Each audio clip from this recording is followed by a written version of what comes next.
పుణ్యభూమి నా దేశం నమో నమామి, ధన్యభూమి నా దేశం సదా స్మరామి. నన్ను గన్న నా దేశం నమో నమామి, అన్నపూర్ణ నా దేశం సదా స్మరామి. మహామహుల కన్న తల్లి నా దేశం, మహోజ్వలత చరిత కన్న భాగ్యోదయ దేశం నా దేశం. పుణ్యభూమి నా దేశం నమో నమామి, ధన్యభూమి నా దేశం సదా స్మరామి. ఛత్రపతి ధ్వజమెత్తిన ప్రజాపతి, మధోన్మాద శక్తులు చురకత్తులు దడిపిస్తే, మానవతుల మాంగళ్యం మంట కలుపుతుంటే,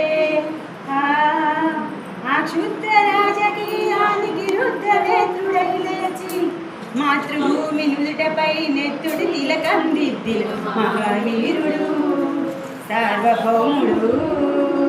అడుగో అతి భయంకరుడు ఖడ్గ బ్రహ్మణ, అది వీర పాండ్య వంశాంకుల సింహ గర్జన. ఒరే, ఎందుకు కట్టాలి రాసిస్తూ? నీరు పోసావా, నారు పెట్టావా, కోత కోసావా, కుప్పలుడ్చావా? ఒరే తెల్ల కుక్క, కష్టజీవుల ముష్టి ఎత్తుకొని బతికే నీకు శిస్తెందుకు కట్టాలిరా అని పెళ్ళ పెళ్ళ సంఖ్యలు దెంచి స్వరాజ్య పోరాట ఊరి కొయ్యల ఉగ్గు పాలు తాగాడు, కన్న భూమి ఒడిలోనే ఒదిగాడు.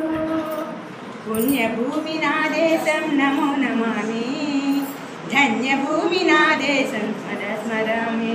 దిగదిగో ఆకాశం భళ్ళున తెల్లారి, వస్తున్నాడడుగో మన అగ్గి పిడుగు అల్లూరి, అగ్గి పిడుగు అల్లూరి. ఎవడురా నా భరత జాతిని కప్పమడిగిన దూచుడు, ఎవడు ఎవడు ఆ పొగరు బట్టిన తెల్ల దొరగాడెవ్వడు. బ్రతుకు జీవుడు బగ్గుమంటే ఉడుకు నెత్తురు ఉప్పెనవుతే, మండుతున్న ఆ చంద్ర నిప్పుల గండ్రగొడ్డలు పన్ను కడతది చూడరా. అన్నా మన్నెందరో మల్లూరిని చుట్టుముట్టి, మనకి మార్బలమెట్టి భరత రంగు రెక్కు పెట్టి, 100 గుళ్ళు ఒక్కసారి పేసితే, వందే మాతరం వందే మాతరం వందే మాతరం అన్నదే మాతరం. ఆజాదు హిందూ ఫౌజు దళపతి నేతాజీ, అఖండ భరత జాతి కన్న మరో శివాజీ. సాగర సంగ్రామమే న్యాయమని, స్వతంత్ర భారతవని మన దేశమని, ప్రతి మనిషి ఒక సైనికుడై ప్రాణార్పణ చెయ్యాలని, హిందూ ఫౌజు జై హింద్ అని తడి